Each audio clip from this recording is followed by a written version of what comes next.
Hey guys, welcome back to my channel. In today's video, I've decided to do something that I've never seen any other channel do before. So I guess original idea? I don't know, man. I can't watch every single YouTuber out there. But anyways, in this video we will be going through the entire year of 2020, focusing on BTS's releases, which means singles, albums, and mixtapes. This year has been pretty busy and their popularity crazily grew, but does the quality of their music catch up to that? Is 2020 their worst year yet? Did my opinions on their releases change since my initial reviews? For all of that, make sure to stay throughout the entire video. Let's get right into it.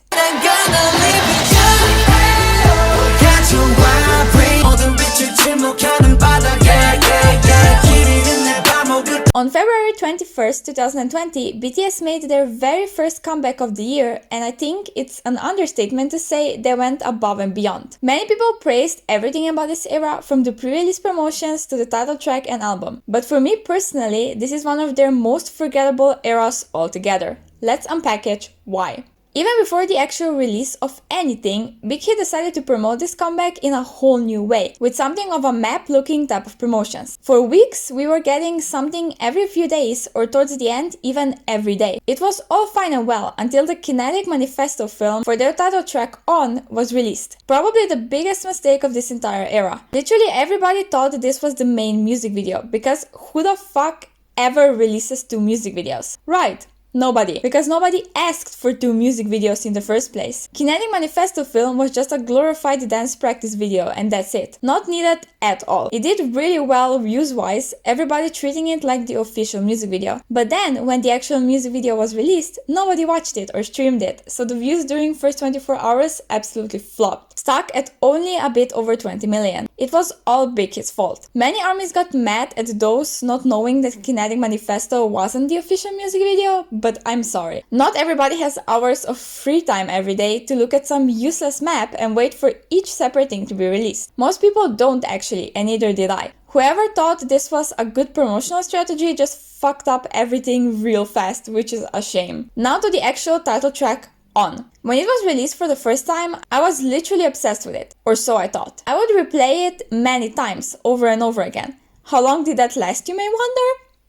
Exactly 3 days. After that, I didn't even bother to watch all of their music show performances, because the song itself just aged like milk. Yes, it hits hard, but it's repetitive, and besides Namjoon's verse, nothing else stands out from other K-pop songs or songs on their album. They focused too hard on the choreography and forgot to make the song better. It just really didn't impress me at all. Next to On, they also later released a music video and performance film type of thing for Black Swan. They also promoted it on Korean and American shows. One of their best songs to date. In their entire discography, I have to say. It's different, the lyrics are absolutely amazing, and the choreo is something they've never done before and truly let some other members shine dance-wise that usually don't get a chance to. Literally nothing bad over this song, so let's move on. Now for the album Map of the Soul 7. This shit is way too long, and the further down the album you get, the lower the quality of the songs is. I know this is harsh, but it's just my personal opinion and constructive criticism. Because the whole album is so damn long, many songs were either completely forgettable, and I forgot they existed as soon as they stopped playing, were very similar to each other, or were just overall low quality. For forgettable songs, I can definitely say Inner Child, Moon, Friends, and many more. As for the songs that were just overall bad, I would definitely point out Louder Than Bombs. I don't like that song at all, and I think I've listened to it maybe 2 times since the album came out. Overall, I wish they just put less songs on it and put more effort into them. It just all felt rushed and underproduced, with some rare exceptions like 0 O'Clock, Filter, My Time, Shadow, and Black Swan. The rest I literally never listened to. In today's time, I would give this album 2 out of 5 in ranking.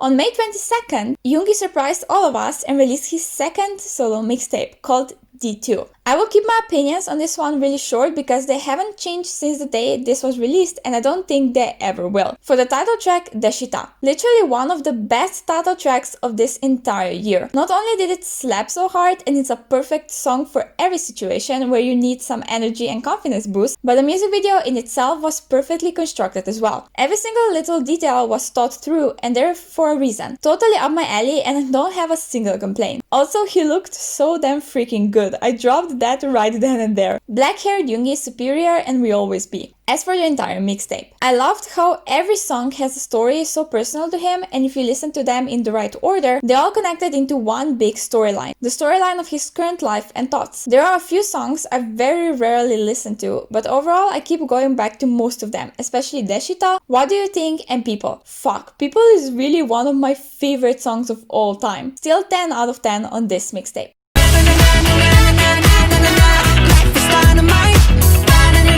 Oh god, Dynamite. This was their first English single and it was also retro, disco, funky kind of themed. If you've been on this channel for a bit, you know how deeply I dislike the song since first listen. It was 1 out of 5 then and is the exact same now. There's absolutely nothing interesting about it, the production is clearly targeted at a Western audience, and if you didn't know this was BTS, this song could be on literally any other album of almost any boy band in the West. It's that bland and boring. Also, the use of vocal effects and autotune is excessive, especially over Taehyung's voice. I just always get so heated for some reason when I talk about this song. I don't even know why. Yes, it got them #1 for 2 weeks on Billboard Hot 100 chart, but nobody cares about that chart except for K-pop fans, and I personally don't think it deserved it. The boys did, absolutely. Just not with this song. I tried so hard to enjoy it at least a bit, but I couldn't even make it grow on me a bit. Not even the tiniest bit. Definitely a huge disappointment and will never be on my personal playlist.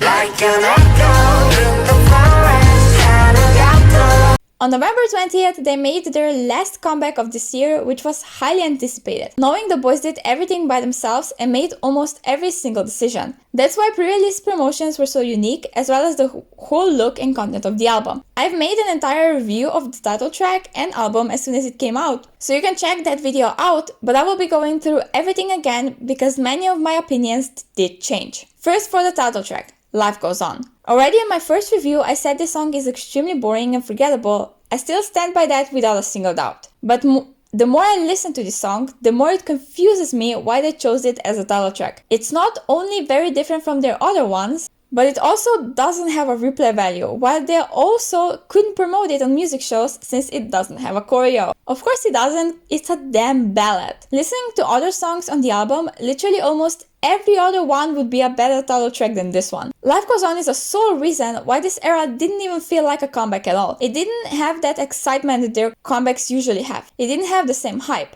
Yes, the lyrics are great, but meaningful lyrics don't automatically mean a song is good. In my opinion, Life Goes On isn't good as a title track and should be a B-side instead. As for the album, called B. I know in my original review that I said the biggest stupidity ever, which is that this is my favorite BTS album ever. Absolutely fucking not. It's definitely in the bottom half. Out of all of the songs on this album, I only ever go back to Stay. That's literally it. If I feel emo, Life Goes On will be played maybe once and that's it, every like 2 months. The rest of the song I've never listened to since album release and can barely even tell you their names. None of them just stood out to me enough to stand the test of time. Once again, they aged like milk and not like wine, which I hope they would. It's a very sad situation because their previous releases already disappointed me, so I really wanted to love this one. Unfortunately, I just don't. Overall, I think this was their best year in terms of growth and gaining popularity. I mean, Dynamite being /1 on Billboard Hot 100 for 2 weeks, Savage Love Remix for 1 week, and Life Goes On for 1 week, as well as a Grammy nomination for Best Duo/Group Performance with Dynamite. Nobody can deny that they are going towards their peak and they are unstoppable, breaking the limits of K-pop. But in terms of music quality, I think this was their worst year yet. If we exclude Yoongi's mixtape, of course. You might totally disagree, but this year they just didn't pop off as hard as they usually do. Their songs try to appeal too much to the Western audience, and that's where my interest in them is slowly fading. If they have yet another year like this in 2021, I may consider them being my oats any longer, since their latest music clearly isn't for me. But let's not rush any decisions and give them a chance. They always know how to surprise us. Anyways, that's all I have for today's video, and if you enjoyed it, please consider giving it a thumbs up because it helps to support my channel. Comment down below your thoughts and subscribe for more K-pop content twice a week. Oh, and I also have a second channel which will most likely be movie reviews, reactions type of related, but I'm not completely sure yet, so I'll let you know on my community tab, Instagram, so make sure to follow me. It's up for debate, but definitely subscribe because it's going to be good, chill, funny, all of that. Link along with all of my social media and everything is in my description. I'll see you again very, very soon. Bye bye. I love you all so much. Didn't wanna be a princess, I'm